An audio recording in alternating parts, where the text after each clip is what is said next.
Okay, girls. Hopefully this works out.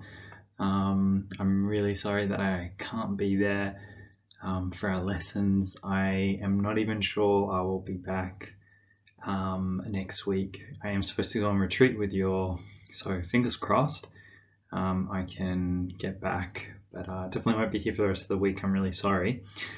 So hopefully this works. I want to put together this PowerPoint with me in it so I can explain it as if I was in the classroom. And then of course you can always come back to this as well later on when you're doing some review. So yesterday, was it yesterday? I can't quite remember. No, sorry, on Tuesday, I did ask you to start chapter 2, which was going over land use change and overview. And so I did ask you to use a few pieces of GIS. So using Google Earth Pro, for example, hopefully you were able to use that to identify some land uses. So remember, land use is just the way that we're actually using the land. So, the things that you're probably really familiar with is residential land use and commercial land use. So, just even thinking of how we're using the land at MSJ. So wasn't always a school.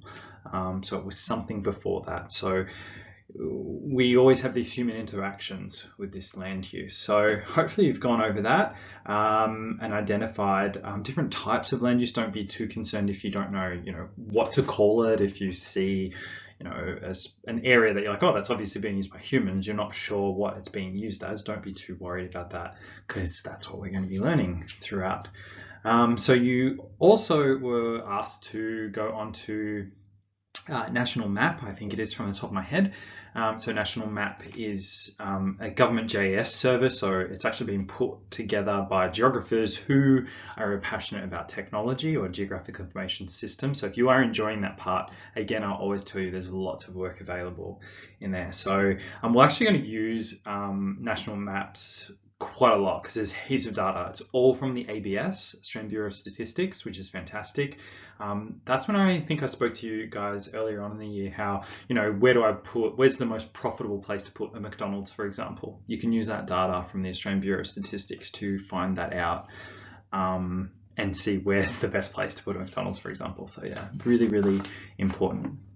So today, this PowerPoint is just going over reasons for land use change. Change is a reoccurring theme. If you have forgotten what change is in terms of a geographical concept, this first slide is going to be essential for you. I'll get to that in a minute, but as we go on, there's only 13 slides for this one, and I'll speak a little bit about it. I just want you to be able to summarize reasons why land use actually changes. And so you've got a couple of different categories. So I want you to be able to remember those, summarize them, think of instances where you would find these factors and whatnot. And then I do want us to answer some questions from the text I think are going to be really brilliant at consolidating our knowledge on these actual factors. But before I get onto that, this first slide here, so all of our geographers that are joining us this year, I have a feeling there might be 4 brand new students, which is amazing. I'm so excited to have 4 extra students. I mean, I was just over the moon to get 12 amazing geographers. So I'm really, really glad that people are picking up this really great subject. So welcome to the new students. I really think you'll enjoy your time with me once I actually get back to school. I'm so sorry that I'm not there. So just with this one here, you will kind of see, I'm not sure if my mouse appears, but I'm just circling this geographical concepts and questions. I have legally made some screenshots of these and I will have this sent to you as well, this chapter. This is your concepts and questions for geography. They never change. So those that have done unit 1 and 2, you should be familiar with them, but it's probably a good idea to have a refresher. So I'm going to say whether you're a veteran geographer or whether you're one of my new geographers, I'd really like you to go through this part of the textbook, this chapter. Read through it, summarize it, put it into a mind map. I love mind maps, or draw these concepts out, but you're going to refer to this all year. If you want to do well in the exam at the end of the year, you need to know these concepts like off by heart. So veteran geographers, have a read through it, have a go at the questions at the end of that chapter. There's a lot of them. If I quickly flick back, I can see that there are 23 questions. There's a lot.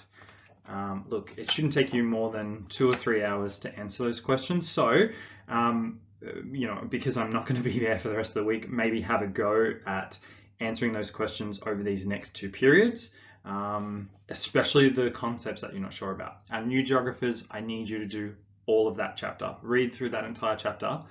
It's not that long, but these concepts are so critical. So I'd really encourage you to answer those questions. What I will do is over the next week or 2 is I will come up with the answers, like exemplar answers, and email them to you towards the end of the holidays, because I do want to give you some time to do it. So if that isn't clear, please let me know, and just send me an email. I am on my emails. I just can't come to school at the moment. So yeah, please spend some time, maybe this period, next period, and then definitely in the holidays if you don't get it done. So that's that there. All right, I'm going to move on to the next slide. I think it changes, it cuts out on the video. Let's have a look. Okay, so I'm pretty sure it does cut out because it's telling me it's re-recording. So let's have a look here. So one of our learning intention here today is looking at what factors influence a change in land use. So that's all I want you to do, is what are these factors that are making land use change. So, if you're sitting in your house, you built your house on your land, your parents have built your house on their land or whatever, in 10 years time, who's to say that's going to be a house?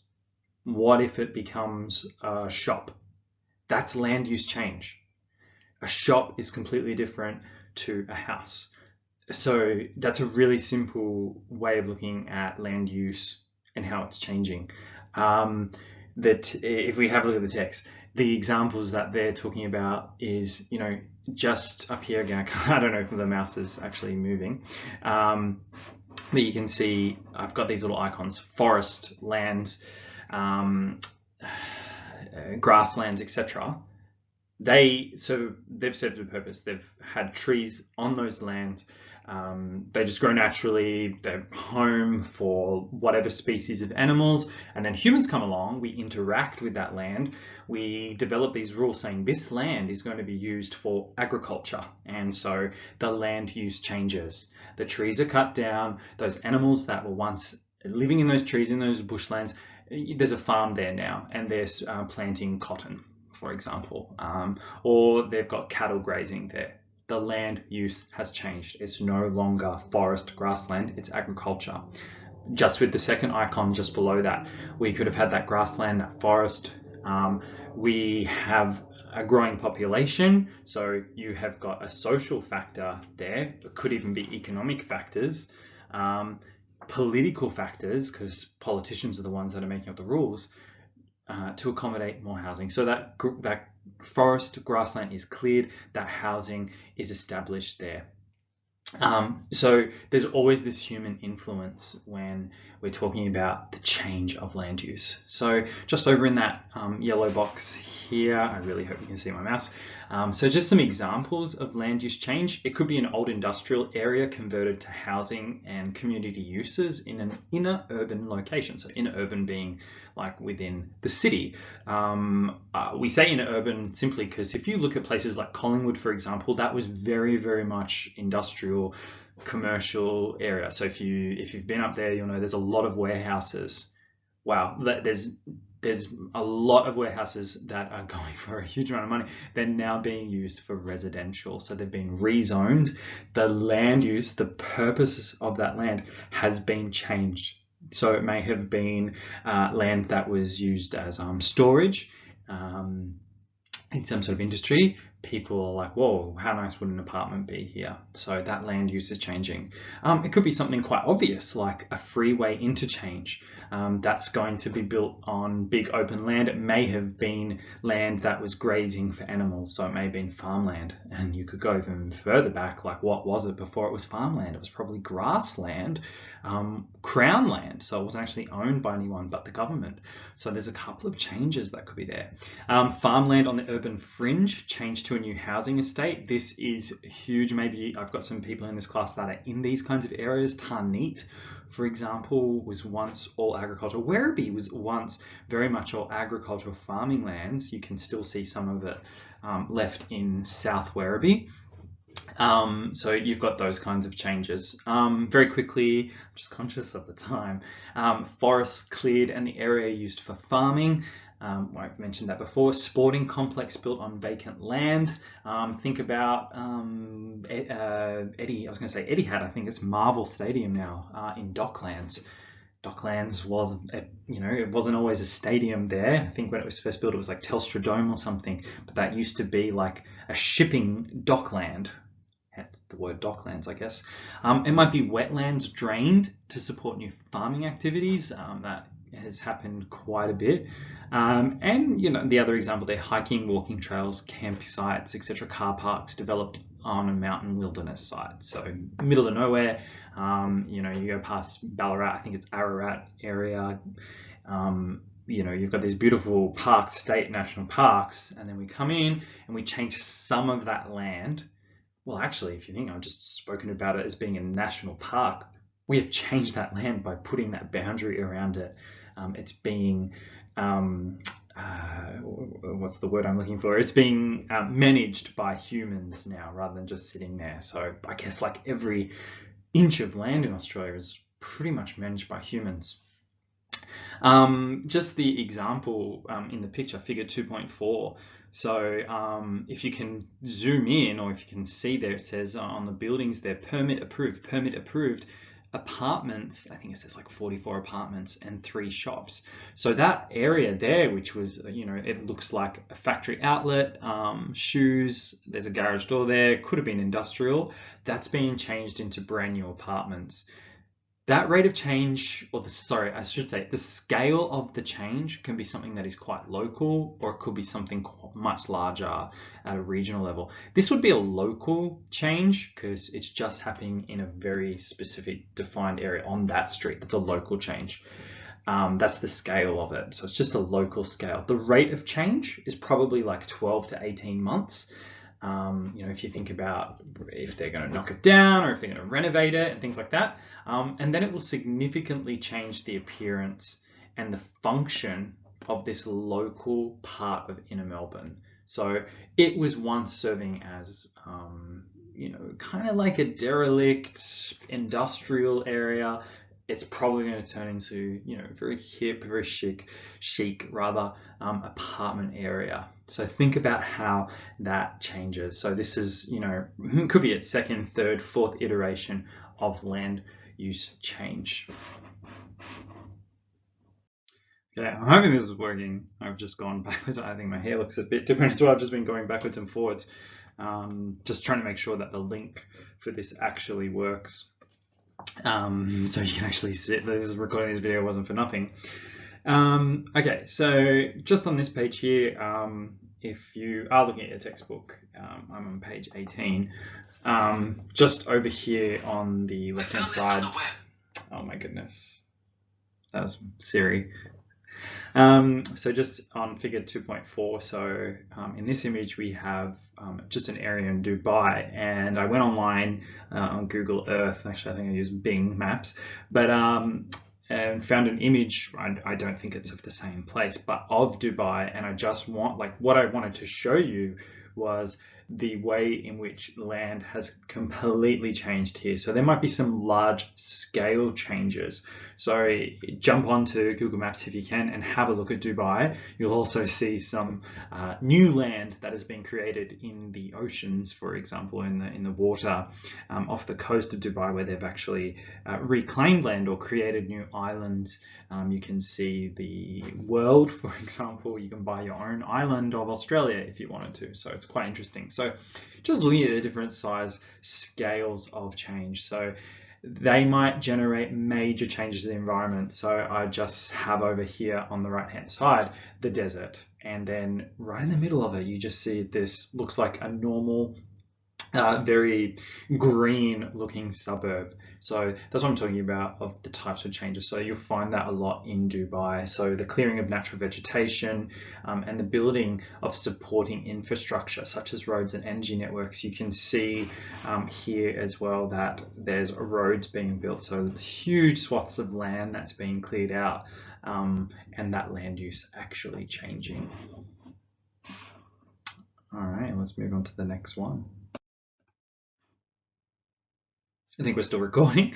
Okay, so just here, I guess to summarize, I'd like you to have a go at these questions. These are on page 19.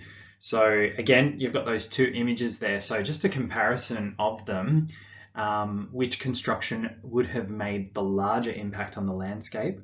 So when we're looking at figure 2.4b, we're looking at Melbourne's inner suburbs. So you're thinking like Footscray, actually not where it's Footscray, Collingwood, Fitzroy, things like that. So do jump on Google Maps and then have a look at Dubai as well on Google Maps. Which construction, just looking at those images and what you can find on Google Maps, would have made the larger impact on the landscape. So I'm really interested to hear your thoughts on that. Justify your decision. And what other information would you need to have to be sure of your decision? So again, you don't have to do much research on this, if any. In fact, your response should actually outline what research you actually need to do in regard to answering that question. Second question, what is the land use change that occurred at the site of figure 2.4c? So I've just spoken briefly about that. Have a look at it. What factors might have caused this change? You might have to have a little bit of reading up on Dubai and the United Arab Emirates as to why that has changed there. It's a very interesting country. And then lastly, number 3, what supporting land uses are likely to develop because of the urban changes occurring in figure 2.4b? So what supporting land uses are likely to develop because of the urban changes occurring in Melbourne's inner suburbs? So have a go at answering those questions. I will put together some exemplar answers and I will have them available for you when we come back. Or maybe I can send them to you next week actually. So I'm just going to pause it here and we'll continue on the next slide. So take the time to answer this, pause the video or whatever you need to do and answer those questions, and I'll see you on the other side. Okay, so I said earlier we want to be looking at what are the factors that influence change in land use, and so here they are. There's actually 6 factors that I need you to remember. So there's social factors, your economic factors, historic factors, environmental or landscape, physical factors, so environmental and physical factors, technology factors, and political factors are going to be the 6 factors that I need you to consider. And these 6 factors are the reasons why you have a change in land use. If you think about it, if without humans, there probably won't be much change in land use without our influence. So it's these kinds of things and our interactions that are causing these changes. So this is actually on page 19 through to 21 on the text. So I've just done my best to summarize this, but it's really important that you do read this as well. Remember, our text, if you haven't got it already, this is our Bible for geography, and of course course, I will always supplement it with additional reading. And of course, you're probably sick and tired of me sending you all the Twitter links with lots more information. All right, let's move over to our social factors. So when we're thinking of social factors, we're thinking the population structure of an area and even the movement of population. So, just think about even Altona, for example, that's been a growing suburb. Footscray has been a growing suburb. We've got to go out so far as to Fraser's Rise, which used to be called Plumpton, Caroline Springs, things like that. We have the movement of people out to the outer suburbs. Why? Well, there's lots of different reasons, and they actually fall under these 6 reasons, say like cheaper land, for example, or wanting to get more sizable land as well. Could be the ethnicity of a population and area as well. So Footscray has been very well known for the Vietnamese population that have developed in that area, especially since the Vietnam War, when we had a lot of migration from Vietnam. So you will see areas within Melbourne, within Australia, around the world where you do have ethnicity of a population. So that's one of your social factors. I group these other 4 in together: cultural attitudes, language, religion, and work skills. So you may have heard of like working class suburbs, for example. Historically, if we looked at Altona, it was very working class because you had this industrial area in Altona. So you had a lot of the workers living there. Look up Bourneville, which was the town that was created to house the people of the Cadbury factory in England, for example. So, that's that work skill. Could be cultural attitudes. Could be language again. That could be like ethnicity of population. Think of Footscray with Vietnamese, for example. And then in religion as well. Certainly more people in Australia subscribe to a no religion, but you will have areas where you're like, oh yeah, there's obviously a certain religion here as well, and that dictates what is happening to that land as well. So there are social factors that will influence what's happening to those lands. Thinking about those factors, this can result in pressure for new residential areas to be developed, or it might even be for industrial estates to be expanded for employment.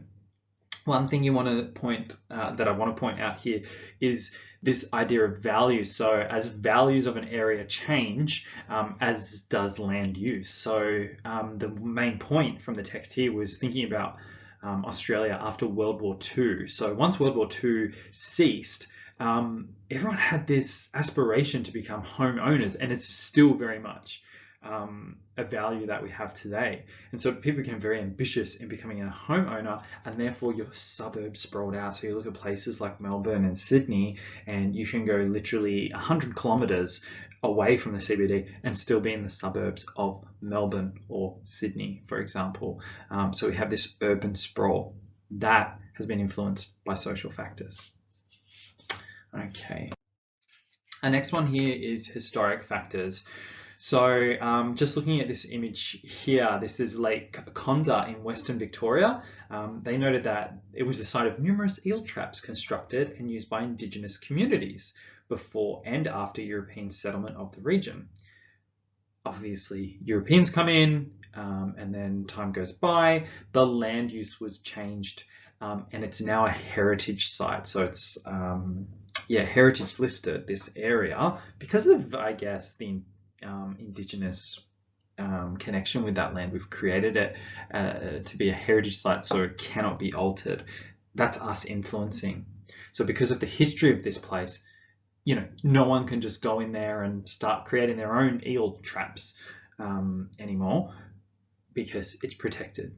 We've looked at how this land has been used in the past, and we're dictating how it's going to be used now and into the future. So just for a very short summary, this was a little hard to summarize, I have to say, but it was actually a very small part of the textbook. But historical factors are evident when past actions or thinking influence present characteristics of a natural human environment. So again, with this example, what's happened in the past with Indigenous people has influenced how we're using this land today. So as a protected land, it's a heritage site. we haven't just cleared it out because we realize the importance of it, of what's happened in the past. So the current land use may be as it is because of previous decisions. So, if Indigenous people hadn't come in here and created eel traps, would this heritage site exist? Would it not? Could it have been agricultural land instead? So it's a really interesting thought. What's historically happened here? So stakeholders may see a need to change land uses to ones that are more appropriate to today's needs. So in this case, we want to preserve sites like this. So it's now a heritage site. If the past or the history of this area was different, would it still be the same today? So that's nice and simple. Okay, sorry I'm cutting off part of that figure here, but you'll find that on page 19, figure 2.5, but I'll speak to that in a second. Well, actually, no, let's look at that right now. What I do want you to have a go at is describe what this graph is telling us about land use. So maybe pause this video before I start explaining it and see if you can, I don't know, with the person next to you, explain what's happening here. Okay, so you've paused there and you're ready to see if your answer is correct. So this is actually a really interesting graph. So there's a few different axes here. So just along this axis here, you've got the cost of housing and apartments. And the higher it is, the more expensive it is. So this is represented by this red line here. This axis here, you've got your distance from the center. So from the center of the city, I should say. So at 0 kilometers, you've got the CBD, say it's Melbourne. 10 kilometers, that's about Footscray area. 20 kilometers, you've probably got Caroline Springs, and then further. What you'll notice is we've called them different areas. So you've got your inner city, you might have your middle city, and then the outer city or the suburbs. These create these inner rings, the middle ring and the outer ring, and they're just distinguished by those different colors there and the distance along this axis.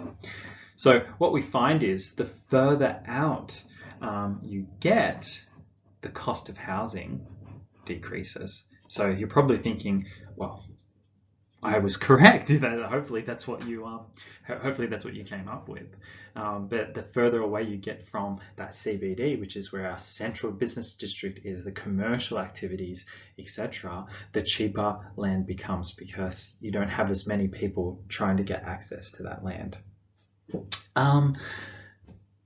So just going into my little summary, economic factors are activities linked to the creation or wealth and spending money. So decisions may be made to change the land use of an area to something that is more profitable as well. So for example, if you look at Collingwood, those inner city suburbs that were once industrial, you're finding that a lot of places are being turned into apartments, and gorgeous multi-story apartments, warehouse apartments, etc. There's obviously been a decision to change them into these kinds of apartments because they're going to make more money selling these apartments for, say, $1 million, $1.5 million, than it is to rent them out as a business. You probably would be really hard pressed to find someone that's going to pay that $1 million in rent. So yeah, the activities surrounding making of money are very, very influential. So Alonso's bid rent theory, which is what we just spoke about and you talked about as well and got it right, of course, shows that land uses are spatially associated with the cost of land, the travel time. So, the further out from the city you get, the longer the travel time is from that urban center. And that results in commercial activities closest to the center. Centralized commercial activities are easy because anybody from that ring can make their way into the center and they can afford to live out in that outer ring, for example. And then you find that your residential and commuter zones get further out. Especially here in Australia, fuel is cheap. Maybe you're looking, I was driving around just yesterday to get to the doctors and noticed that the prices at some of the petrol stations was like $1.75 per litre. That sounds really expensive, which it is, but it's still some of the cheapest in the world. And we've got okay infrastructure in Australia. Melbourne, maybe not so much. I feel like I'm always in traffic. But we've got decent freeways that allow us to, travel from one side of Melbourne within an hour or two. So that's our economic factors. Environmental factors. So I don't have, I haven't written a summary here because I thought I'd talk to it a bit more. But our environmental factors are characteristics of just your natural and your human environment. So your natural factors are often referred to as physical factors, or maybe like the shape of the land. Or the shape of the land will determine how it drains, what kind of soils, your indigenous vegetation or native vegetation, and the type of climate you have. So those are your influencing factors as to what that land is going to be used for. The nature of the region's environment might actually prohibit some types of land uses. So this is why I've got this picture here. So these really, really steep slopes. It looks like a very agricultural area. It's not, let's be honest, it's not going to be ideal for like growing cotton, for example. This is not conducive to growing cotton. A cotton farmer would just not set up here. So it would limit the types of farming. This could potentially be a vineyard. I'm not too sure. I think it's a vineyard. And that's suited to that climate. It looks like, a Mediterranean type climate, which is good for grapes. The hills there could possibly be volcanic, sulfuric, could be the right type of soil for having a vineyard there. So that's a really, really important thing to consider. Urban growth might also be curtailed by, say, like a lack of reliable water for residents in the industry. But one of the other factors we have is technology that's helped us overcome these things. The likelihood of negative effects of land use change on biodiversity, downstream users of water, community well-being, and the character of a region are now major considerations in determining the scale and functioning of land use change. So say, for example, the text proposes a waste treatment plant. Will that have an impact on underground water or air quality for an area? So, should it be further away from a residential area? Well, now it's further away from a residential area, and the purpose of it is to sort through residential wastewater, for example. I'm going to just quickly move over to the next slide, so it should cut off for a second. So I'm still going on with environmental factors. So just thinking about new residential developments, for example, they need health, they need education, they need retail, they need recreation facilities if we're building all these estates. So Tarneit area is a great example. I don't know if anyone lives in that area, but maybe you can have a discussion with each other about what kind of facilities that you have there. Do you have metro trains? I don't believe so. I think you've got the V line, for example. So, to be able to get to certain places, sometimes you do have to go into the city to change trains to come back out. Is it easier to just drive in that case? How far away is the closest shops? I do notice in these kinds of areas, you've got numerous Woolies, numerous Coles. So, even where I live, I've got 5 different supermarkets I can pick from. So new residential developments need these kinds of things. Where are they? So that's also land use as well. So where can we fit them in? I think I've got everything there. So, one other point I think is a really good one. Residents living at a considerable distance from work, education, and retail services will spend a larger proportion of their week traveling than people living in more established areas. So I'm really lucky. It only takes me like 15-20 minutes to get to work. But we got some teachers here that spend over an hour to get to where they live on the other side of the city. So it'd be really interesting to see why they come over from the other side of the city to teach at this school. So, why haven't they moved onto this side of town? Or why aren't they working on that side of town? What is influencing and what are the factors influencing those decisions? So yeah, that's quite interesting. So I'm going to move over to the next slide now. So these are political factors. Political factors are really broad and in-depth. So I want you to remember these 5 things at least, and we'll obviously, as we go along, pick out some of these, because these are really important in terms of land use. You've got your government policy. So that might be, what's a good example of that? Like your national parks. So some governments, like the Greens, for example, will be like, well, let's have more national parks. Your legislation and law. So the government can say we want to do something, but actually has to be enacted in laws and legislation. So it does have to go through the parliament, for example, and then it's protected by the judiciary. So what kind of laws do we have? Like, look at the EPA, Environmental Protection Agency, have a look at them. What kind of laws and legislation do they look after in terms of how the land is used? Planning regulations and permissions. So, we're supposed to have this new Pierce building and a new canteen. That was actually supposed to have started halfway through this year. It hasn't started yet because of planning regulations and permissions. We don't have the permit for it yet. Why is that? Your protest activities, they seem to be happening more and more frequently, which, I mean, we live in a country where people are free to freedom of speech, I guess, and protest against things. Adani coal mine, I believe in Queensland, there's been some protests about that and the change of the land use for where that proposed mine is. And election promises. So some politicians might say, well, we promise we won't build the Adani mine, whereas some politicians say, yes, we definitely will, because we'll create jobs. So those 5 things, in general, there's a lot more to it, will determine the nature of land use change. So a government decision to build or expand a road is really simple, could alter farmland. So you want to, many times when I was driving around, like on the freeway, and you're like, I'm on a freeway, why is there traffic? Why don't they make more lanes? Well, yeah, why don't they? And you're probably driving through farmland here. Well, what do they want the farmland for? So, but it's going to alter it. What are the consequences of that? I don't expect you to know that just yet, but that's what we're going to eventually find out. It might be residential land or even open space. So, if you get stuck in traffic, you're like, oh God, if these houses weren't here, we could have more lanes, for example. So this change may have an impact on land use along the route, and these could be both negative and positive. Look at the textbook. They give you some examples of positive and negative impacts. Remember, we love looking at these kinds of impacts. The impacts could lead to further pressure for more change as well. So it's almost cyclical.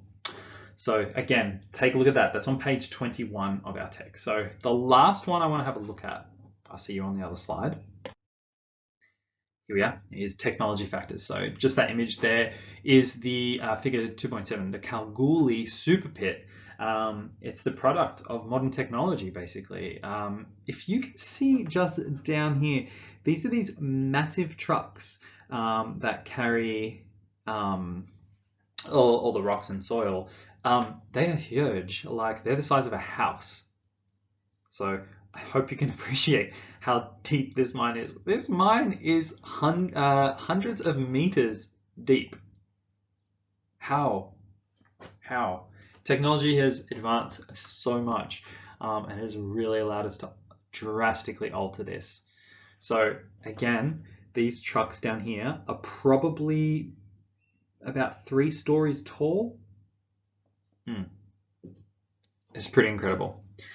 So technology has increased dramatically over the last few decades. So some of the points that I took out from the text, water conservation and irrigation projects. So land converted into arable cropping. So what I'm saying here is we are able to use water more sustainably now, or divert rivers systems. And so we've been able to turn this land that was, you could never grow crops on it because there's no water there. We've now redirected water there. We can now use this for cropping. Is that a good thing? Is that a bad thing? You need to look that up. Freeways and fast trains. Well, not that we have fast trains here, maybe one day. But this has minimized your travel time, increased the distance we can travel. So that's pretty incredible.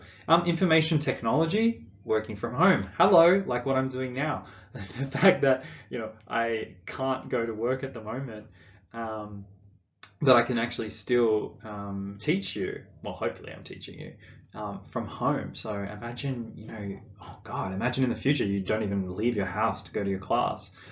That kind of might be nice.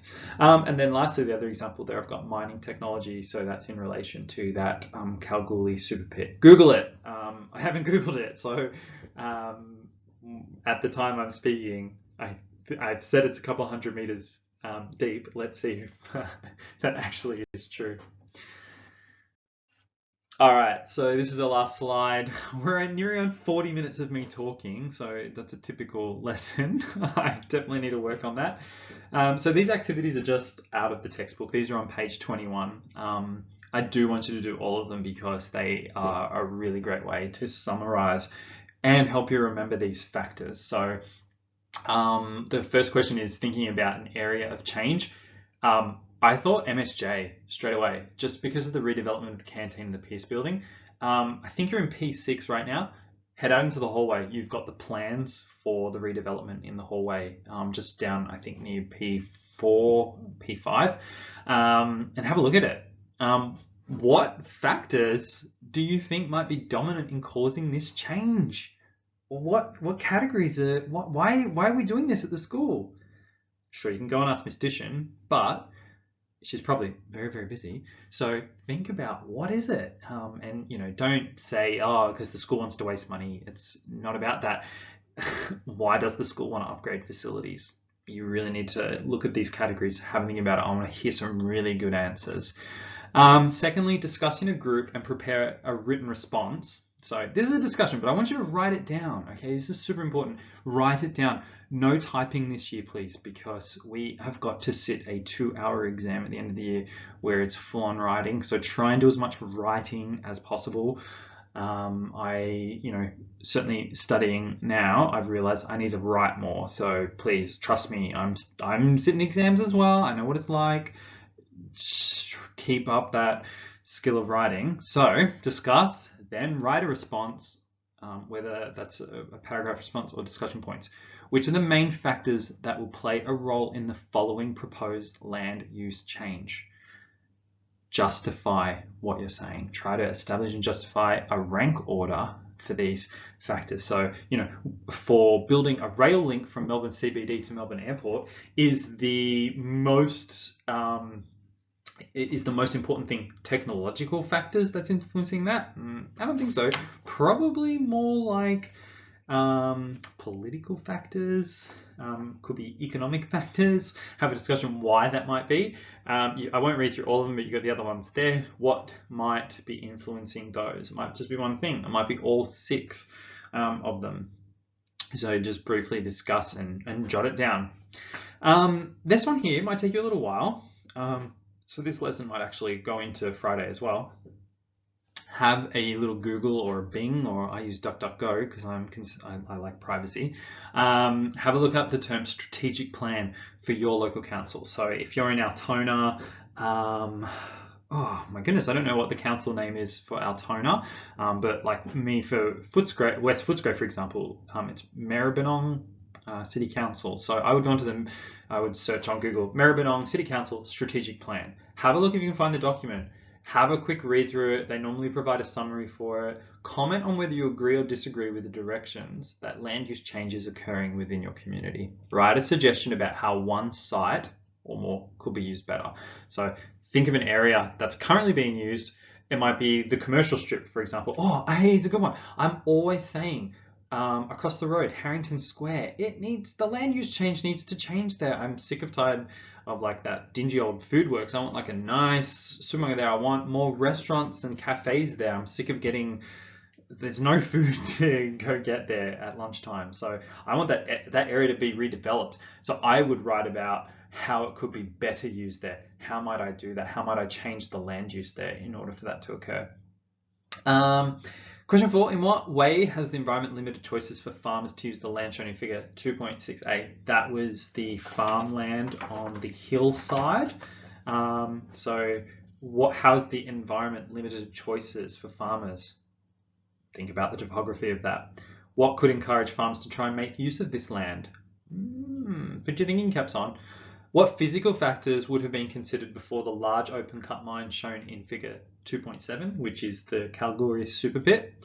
So what physical factors would have been considered before the large open cut mine shown in figure 2.7 could have been developed? I'm really curious to see what you can come up with there. And then lastly, it's actually 5B, but I've got it down there as 6. In what ways could economic factors combined with technological factors to produce a land use change like that in figure 2.7? Could be a little tricky to answer, but have a crack at it. So yeah, that is our 13 slides. I'm at 44 minutes right now, so I'm going to wrap it up. Again, I'm so sorry I'm not there, but hopefully this video helps you with me being there. I will be on my email for part of the day. I do have to head into the hospital tomorrow, so for some test results. So yeah, if you do email me, I don't get back to you straight away, I will try to as soon as possible. So yes, thank you. I hope this works. Fingers crossed. All right, thank you, geographers. Good luck.